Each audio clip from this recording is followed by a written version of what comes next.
limit and continuity. Let's look at the limits. Okay, so we're going to look at what happened when x goes to 1. That's what that symbol means. Limit as x approaches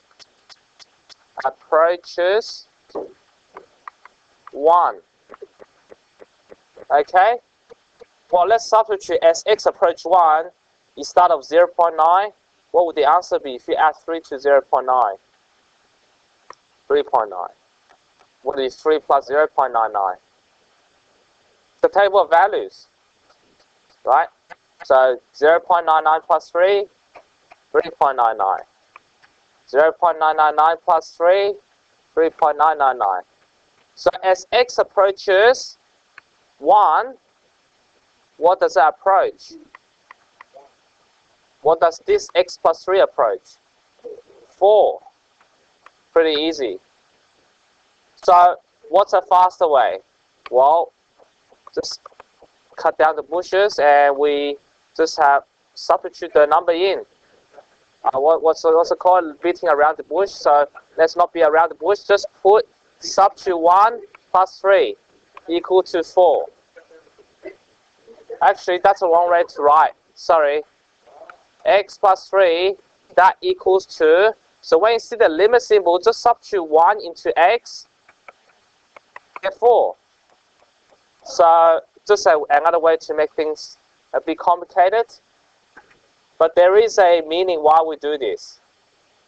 Okay, so when x approaches 1, x plus 3 approaches 4. Make intuitive sense? Well, let's look at a harder one. Let's look at a harder one. Okay, so let's make x approaches 0. Now you may say, how about I substitute 0 straight away? Would it work? What does it give you? You get undefined. Why do you get undefined? Yeah, you get 0 in the denominator. But that doesn't mean the limit doesn't exist. Let's find out the limit. Okay, so what you do is, let's substitute 0.1 in. See what we get. Now, use your calculator. This one you should use a calculator. Let's use a calculator. So, my attempt to use the shortcut method does not work. So, plus 5. So, that shortcut method doesn't always work because when you have 0 in the denominator, you get error. However, I could make x as close to 0 as I like by making x approaching 0. So, we'll do 0.1 square plus 5 times 0.1 over 0.1, right? So you will get something like 5.1. So let's rub this off. You get 5.1. You should get a calculator out. If you don't have one, just come to the front to borrow. Okay? All right, how about the next bit? So what if you make it even smaller? Make it approach 0. 0. 0. Press the button, you get 5.01. And then you keep going. Now, what if you make even closer to 0? Let's go even closer. Put 0 there, put 0 there, put another 0. What do you get? 5.001. So, it seems that it's approaching a number. What does this thing approach? So, it's going to get approaching 5, isn't it? So, as x approaches 0, so as x approaches 0, it's getting smaller and smaller.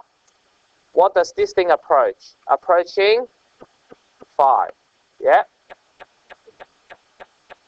And the question is, what's the faster way? Well, there is a faster way. Let me show you the faster way. So this is an example where I can't just substitute straight away.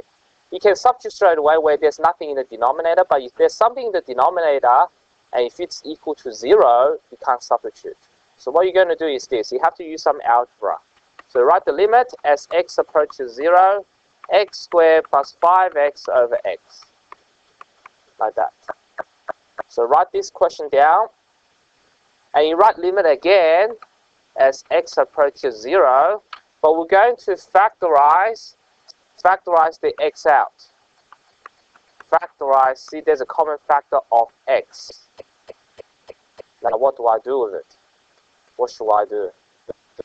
Cancel, because that's a bit that I can't substitute 0. So once you cancel, take take limit as x approaches 0, now I could substitute, right? Because I don't have a problem with the 0 in the denominator. So now I'll write 0 plus 5, as we expected. The answer is 5. So this is the limit process, which we will look at again later on when we do differential calculus as the next topic. Okay, just a little bit. We'll look at this concept again. Okay, so now we're going to do some examples. So we're not going to do the table each time. We're going to use the faster way each time. That's what you're going to do. Okay, do the fast way. Is to factorize and cancel. Let's do the first question. Alright, so the setting out is this. You're going to write limit as x approaches 2 and see if you can factorize anything. What can you factorize? Anything can factorize? The denominator, how do you factorize the denominator? No, expand, no. Factorize, what do we call this? This has a name of 2 squares. X minus 2, x plus 2. Yes, finally we'll get to use factorize again in this topic. Okay. Limit x approaches 2. Now what do we do with it? Why do we factorize? You can cancel. Okay. Continuing, you can cancel the x minus 2, but be careful. Once you cancel, it becomes 1. And the denominator is x plus 2. Right? So you factorize and cancel. And once you do that, you're allowed to substitute. See, before I can't substitute 2 because it makes the denominator 0. Right? See that factor, which I cancel, that's the one that causes the problem. Because if I substitute 2 into 2 minus 2, I get 0. And that's not allowed. And once you cancel that, I could make x approach 2. When x approaches 2, you get 1 over 2 plus 2. Notice where I substitute the number 2, I don't write the limit again. Because that limit has been, I've already made x approach 2, put 2 into the x, and you get 1 over 4. So again, is that 0? Yeah, so if I put 2 in there, see I put 2, I get 2 squared minus 4. What's 2 squared? You get 0 over 4 minus 4. What's 4 minus 4? 0. I can't have 0 in the denominator. But once I cancel, I solve that problem.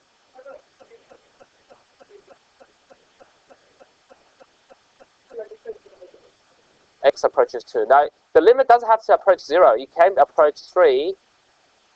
You can approach 1. You can approach 0. You can approach 2. You can approach anything. But when you approach 2 in this particular expression, it makes it 0 in the denominator. Okay? Alright, let's rub this off. Okay, let's move on to the next question. Same thing. Right, lim. H approaches 0. Factorize. That's a little bit more complicated, but in fact, that's actually easier to do. What would you do? Any common factor? Always check this out. Any common factor? H. There's 2 polynomial, by the way, but it doesn't really affect things. So write 2hx plus x squared minus 7. Right? Factorize the h out. And what happens if you factorize h out? You will cancel h. Right? Alright, equal lim h approaches 0. And what do we do now? We substitute 0 into h, not x, into h. So your answer will be in terms of x. So you write equal to 2 times 0, x plus x squared minus 7. And what's 0 times 2 times x? It's 0, right? So your answer is just x squared minus 7. So there's 2 types. One you get a whole number, or one you get a number, one you get a polynomial.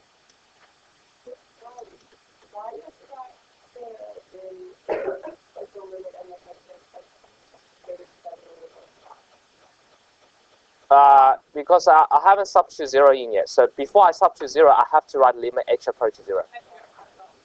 You don't write it after you substitute that because you've already approached 0 already. Yeah. Good question. Okay, any other ones? And now we're going to apply to graph. So this is haven't. Okay, all right, let's look at graphs.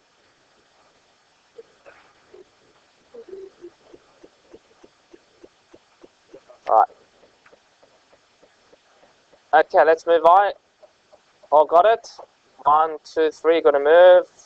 Go. Okay, good. Next one. We're going to talk about continuity, continuous. What does it mean to say a graph is continuous?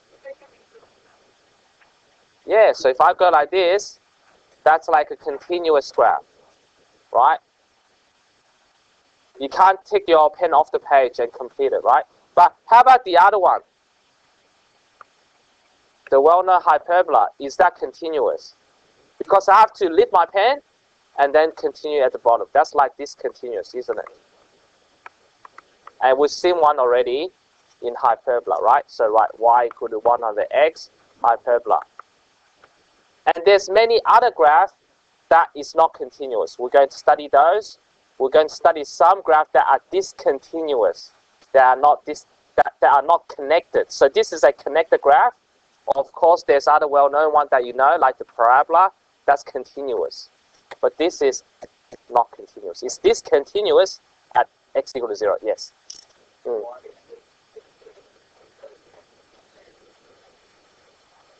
Sorry. I fixed my problem. Sorry, I drew the wrong graph, but just put a minus there, that will fix it. Rather than draw the whole thing again. All right. Okay, any question? All right. Good. All right, let's move on. Okay, now let's look at the next bit. We're now going to draw some graph with discontinuities. So far, we've only studied one form of graph that are discontinuous, but there's many other graphs that are discontinuous. We're going to learn how to sketch them. Just some simple cases. Okay? All right. So firstly, we need to identify where the discontinuities occur. That's when there's a 0 in the denominator. As you see from the hyperbola, that when there's a 0 in the denominator, you get discontinuous, isn't it? All right. So example 37, it says, find the x values for which the graph is discontinuous. Yeah, it's a word, continuous, discontinuous. It's in the textbook. Not in a normal English dictionary, but maybe it'll be in the... All right, okay, let's do this question. So how do I find when is it discontinuous? Is to make that equal to 0. Yeah, solve denominator equal to 0 to find the discontinuities. Yeah, that's right. Oh, well, you need to know that. Now, so what's x equal to? All right, doesn't equal. So you say discontinuous. Discontinuous. Hang on. Discontinuous. Continuous when x equal to -2. So you have to find the value of x when it is disconnected. It's disconnected when you go to the value where x is -2. It's disconnected. Which can be an asymptote, but it doesn't have to be. As you can see, in this case, it will not be an asymptote. We'll look at a y. All right, let's look at why there's no asymptote there. Okay, so what we're going to do is, let's look at this simple example. We're going to find the limit. How do we find the limit? Okay, we're going to find the limit as x approaches 1. Remember how we do this question? We're going to write limit again. And then we have to, what do we do? What's the magic word? No? Factorize. That's the key thing. That's what helps you to do the question. Factorize. All right. No, it should be not beating around the bushes. Sorry. All right. I'll try to use some slang here. Okay. All right. All right. Let's cancel things. Cancel. And after we cancel, we can substitute. I'm going to even skip a step. You just substitute 1 into the 1 there, right? So 1 plus 1, 2. It approaches 2. Okay, now we're going to sketch this graph. Actually, I should, okay. To sketch this graph, remember, it's discontinuous at, when is it discontinuous?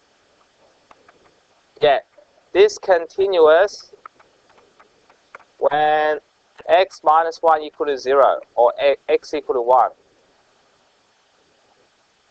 All right, now, hence sketch the curve. All right, so we're going to sketch this curve, and we know there's a discontinuity at 1. Okay, now, let's simplify the curve first. So maybe we could like factorize and simplify. So if we factorize that, we get this. Oh yeah, we'll just do it again, so we get a formula. So we write y equals to x plus 1. We're going to sketch this, but remember, this is different from the normal y equal to x plus 1. This is where x cannot be 1, right? We can't put 1 in there because it's discontinuous at 1, okay? All right, let's try to sketch it.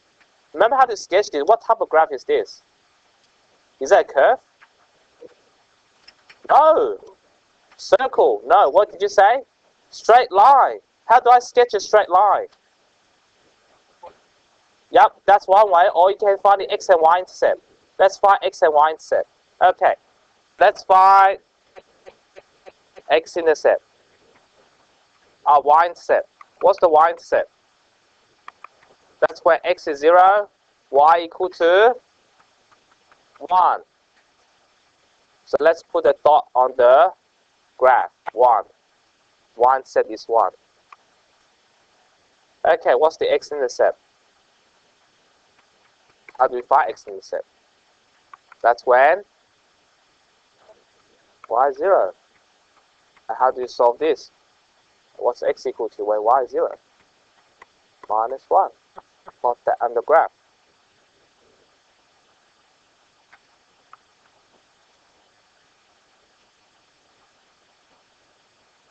Right? Not that's it. We have to draw. We haven't drawn it yet. Okay. Now we can draw this. We draw this. Right? It's a line. But we have to remember there's a discontinuity at where? No, at x equal to 1. Right? There's a discontinuity point. That's where it's disconnected. Right? It's disconnected at this point, so it's an open circle there. 2. Because when x approaches 1, what does this approaches? 2. So when x approaches 1, what does y value approaches? 2. Right? 2. That's what the limits are there for, so you know what it approaches. And there's an open circle, but it's still disconnected because x cannot be 1. So when you draw it, maybe you can draw it in such a way so we can rub this off. So there's a disconnected, it's disconnected, right? There's a hole there, just one hole. That hole means that at 1, it doesn't have a value, but it approaches 2, as we see earlier. It approaches 2. And then we can write down the domain range. Yep. Yes, because it's only disconnected at that point. Everywhere else is continuous. Only one place is discontinuous, as we saw earlier. Yeah. All right. Okay. Now, what's the domain? Anyone want to have a try? Excellent. Very good. All real x except x equal to 1. How about range? Someone else. What's the range? Yeah, that's it. All real y except y equal to 2. Now we haven't finished yet. Some people say, why is there not asymptote? Why is there asymptote for the hyperbola? I'm going to explain this now. Why is this different from the hyperbola? We're going to explain. Okay, let's go back to the hyperbola. I'm going to rub this off. Actually, shouldn't. Okay, all right, we should keep that. Okay, so let's go back to the hyperbola example. Okay, now, as you can see, I should draw the proper one this time. When y equal to 1 over x, right? I'm sure there's some space left, hopefully. Okay, now, why there's an asymptote for hyperbola? Let's take the limit as x approaches 0, right? What happens when x approaches 0? What's happening to y? So we can do a table of values. Now, as you can see, there's nothing that cancels. That cancels the xl. See, this one, we cancel the denominator. But we can't do that with the hyperbola. So what will happen when x approaches 0? Let's do it with the calculator. So we'll go x, and then 1 over x, when x approaches 0. What do you get? When it's up to 0.1. Use your calculator. Where x is 0.1, what's y equal to? 10. How about 0.01? So it's approaching infinity. 10, 100, 1 million, etc. Whereas this one is approaching 2, not infinity. It doesn't get bigger. It gets approaching 2. So that's why it's approaching this number here, not infinity. As you can see, there's a vertical asymptote. So that's the main difference. Why hyperbola has an asymptote? Because the denominator doesn't get cancelled. Whereas this, the denominator gets cancelled, but we still have a hole there, even if we cancelled. Right? Okay. Any question? It's something you have to practice at home. This is for exercise 3. What's the next exercise? This is for exercise 3.5.10. No, 5. What? 5.10, yeah. We did 5.9 last time. Yeah?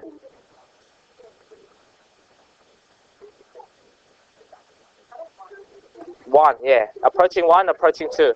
Okay, still have got plenty of time today, so I want to cover a bit of regions, and then maybe we'll do one lesson of revision, and that's it, okay? So we'll start the new exercise on Friday.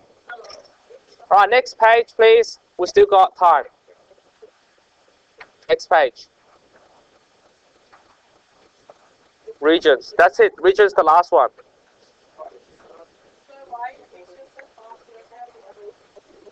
Other class finish.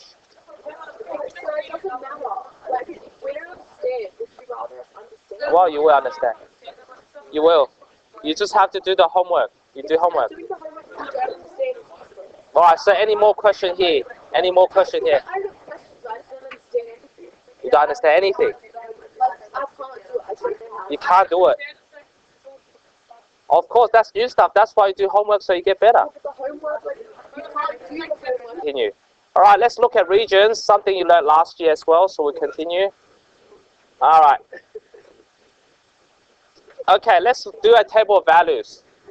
Do -2, which is -3, -2, -1, 0, 1. Pretty easy.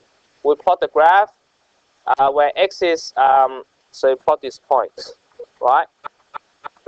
And we get a straight line. Table of values, substitute.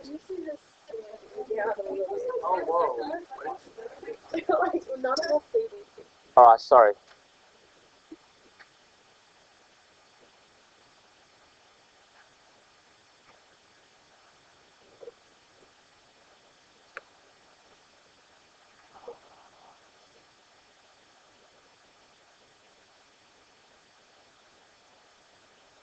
Okay, now we have to learn how to draw the region. And it's going to be very similar to the normal graph. So let's look at what would you do if you, instead of an equal sign, which would get a straight line, what if you replace it by inequality sign? You get region, but let's see why you get region. Okay, substitute -2 in, what do you get? You get y bigger than or equal to -3, right? And what does that mean? It means that any y value more than -3 works, which means -3 or -2, -1, etc. Right? We're going to plot all the points. So instead of one point, there's multiple points at the same x values. So at -2, you have to plot the points -3, -2, -1, everything here. Right? Everything.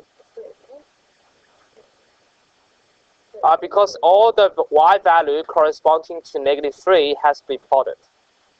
Right?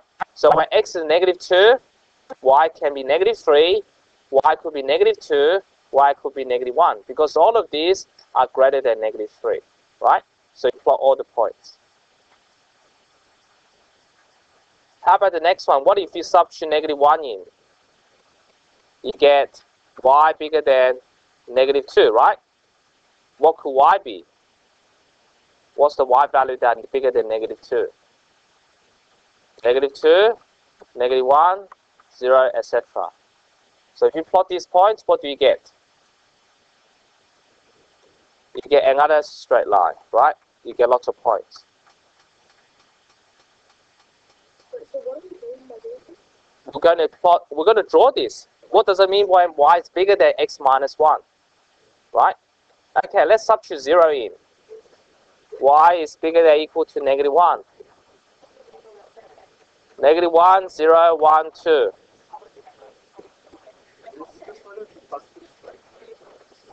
Yeah, bunch of straight line.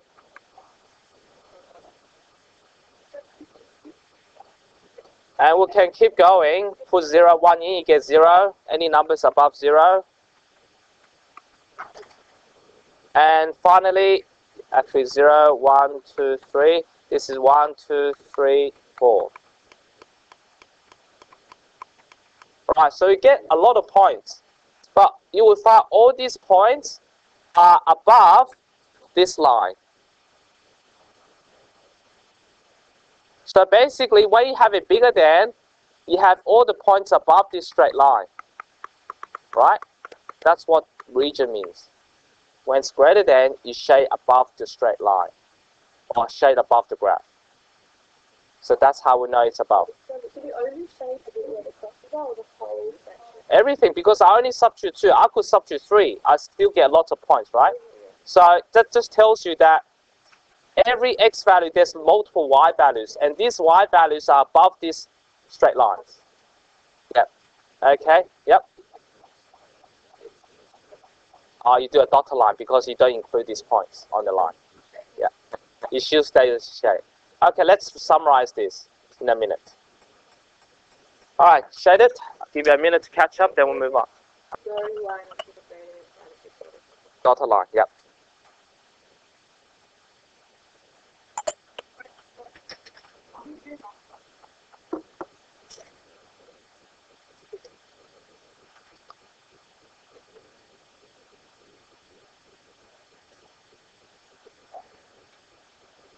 All ready?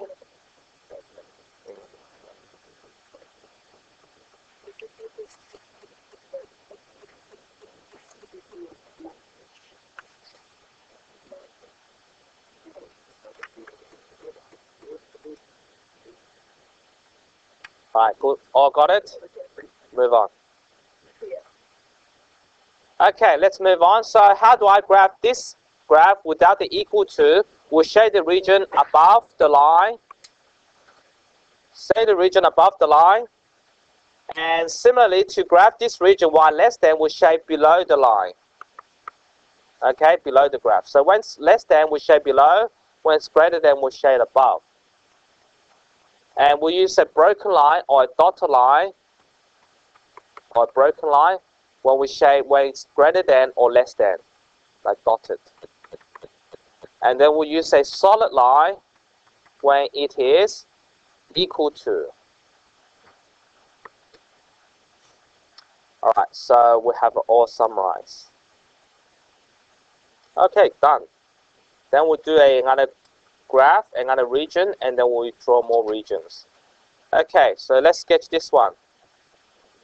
Y less than 2 minus x. So the first step is sketch, pretend that less than is not there. So just sketch y equal to 2 minus x. And then we do find the x and y intercept. So find the y-intercept. How do you find the y-intercept again? X is 0, yep. Yep, because we did it so many times, boring, you should know by now. Okay, alright, so x equal to 0, what's y equal to? 2, right? So at 2. And how about y-intercept? I mean x-intercept. That's when y is 0. And if you solve it, what do you get? X equal to 2. And remember what sort of line do we use? Dotted up solid. Dotted line. So make sure you draw a dotted line. Right, dotted line drawn. And what do you shade? Do you shade above or below? Below. So it's very easy. Arrows on both ends.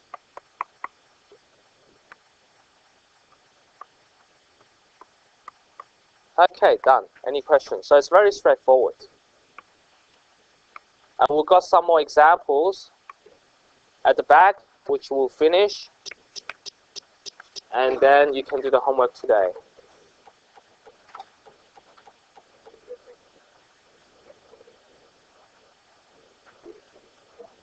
Okay, graph this region. How do I draw this one? Just draw a vertical line. Just draw x equal to -1, which is a vertical line. But you have to make it dotted. Right? And then what do? You shade on the left. Because it's less than. Get the idea?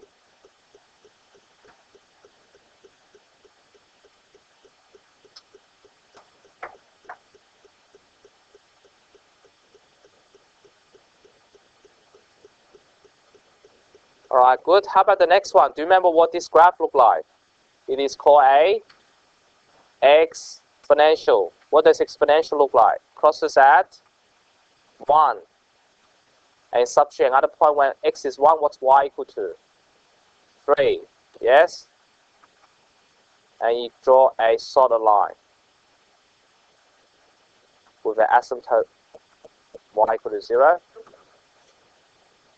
Most of the time, because if you substitute 0 there, 3 to the power 0 is 1. Yeah.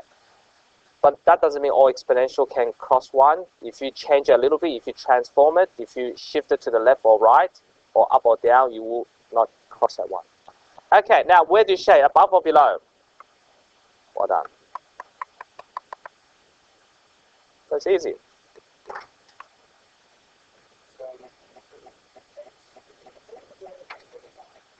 Yeah. Yeah, you shade on the left. Yeah, yeah. So it's not above or below, it's left or right. Yeah, yeah. Now, let me just explain this. Now, this is a region, right? Sometimes when you see this, it could mean this. It means you shade the number line. So it really depends on what context they put in. If they say region, it's two-dimensional. If it's just a solution, graph this, you just graph this. See the difference? Yeah, that's a region. That's not a region. That's just a solution of the number line. Okay, I'll rub this off. Okay, next one. What shape is this? Circle. What's the radius of the circle?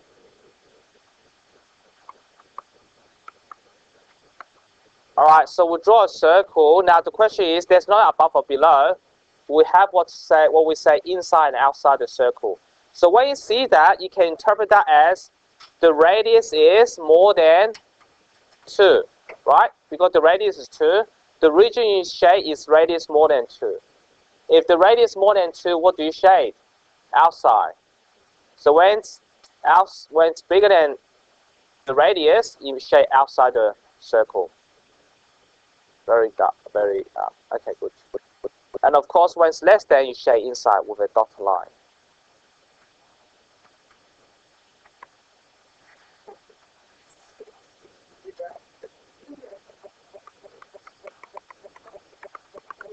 And shade below, inside.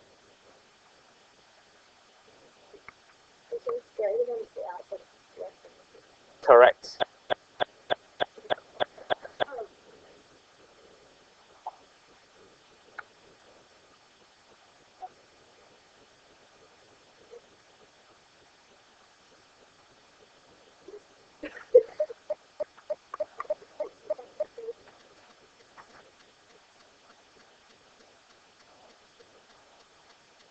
I got it.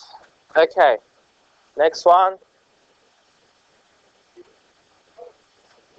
What type of graph is this?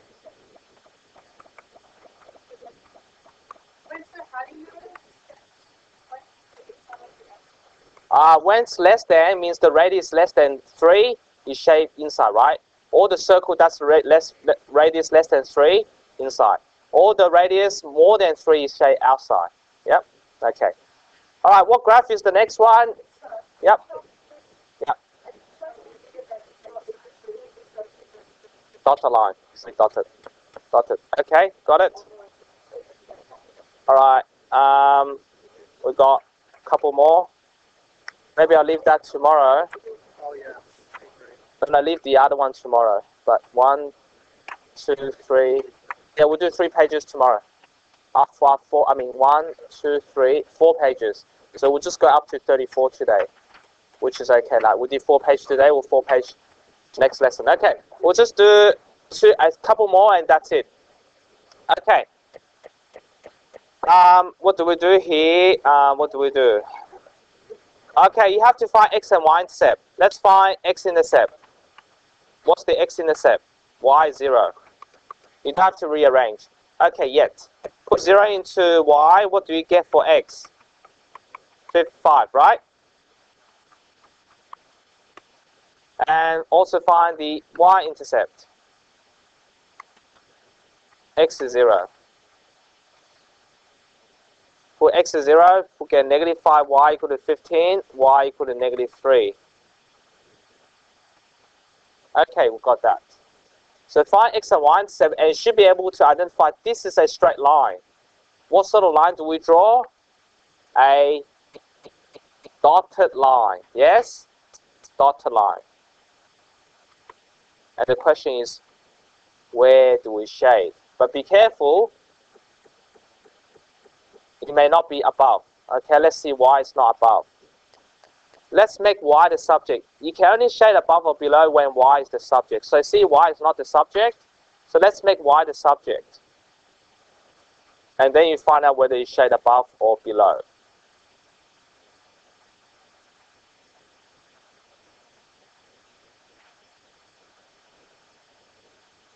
Okay. Let's rearrange the inequality. So you write 3x minus 5y is greater than 15. Move the 3x over. Alright, so you move that 3x to the other side. Then divide by negative 5. And when you divide by negative 5, what do I have to do? Flip it. And after you flip it, you actually say less than. Right? So where do you shade? Below. So even though it's greater than here, you got to make y the subject before you know whether you shade above or below. You follow this one, not this one. Okay? I make y the subject before I determine whether I shade above or shade below. But once I divide by negative 5, it becomes less than. Yeah, the y has to be the subject before you determine whether it's above or below. Yeah. But you don't need to do that for circle. Circle, you just go inside or outside. But for other graphs, you got to make y the subject first. Okay. Now, I'm going to show you another way to do that. What if you don't want to make y the subject? Is there another way? Yes, there is. Substitute the origin. Yes. So method 2,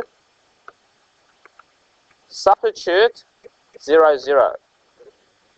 Yeah, you did that last year. Put 0, 0 in there. What do you get? You get 0 minus 5 times 0 bigger than 15. Is that a true statement? 0 bigger than 15. That's a false statement. And when it's a false statement, means that 0 is not in the region. So it must be below. Does that make sense? So it's either in the region or not in the region. If it's not in the region, we'll shade the other side, right there above. Yeah.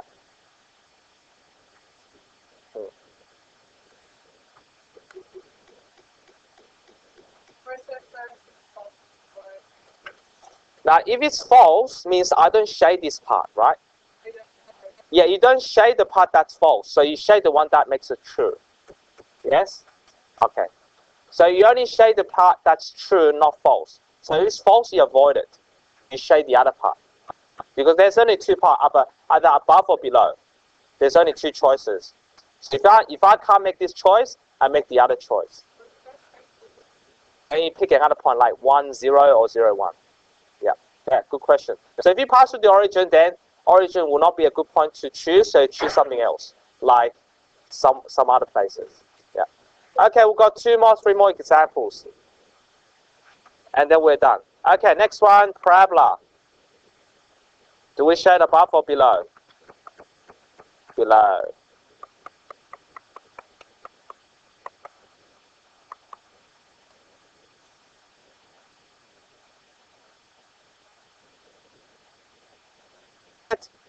Okay, do you remember what this is? Excellent. Radius? No. 1.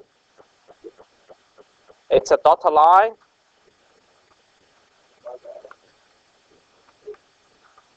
Okay, that's the tricky part now.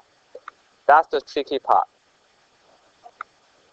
Now, unlike the circle, it's either inside or outside.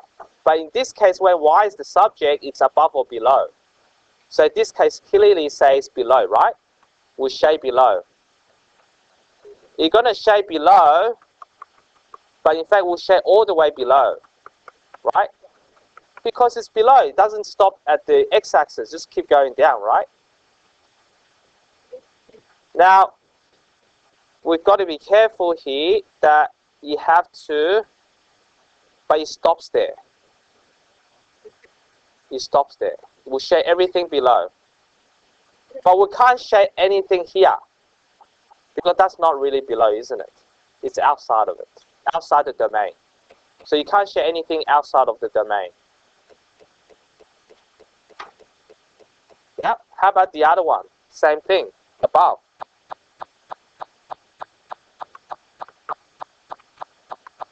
We're going to shade. But again, there's a limit. So it stops there. There's a boundary. You shade above. Only above the semicircle. Not anywhere else. So that's the hard part. So you don't shade anything outside the -1 or 1. Alright. Okay, I'll leave the other one on Wednesday. I will, what's it called? Stop.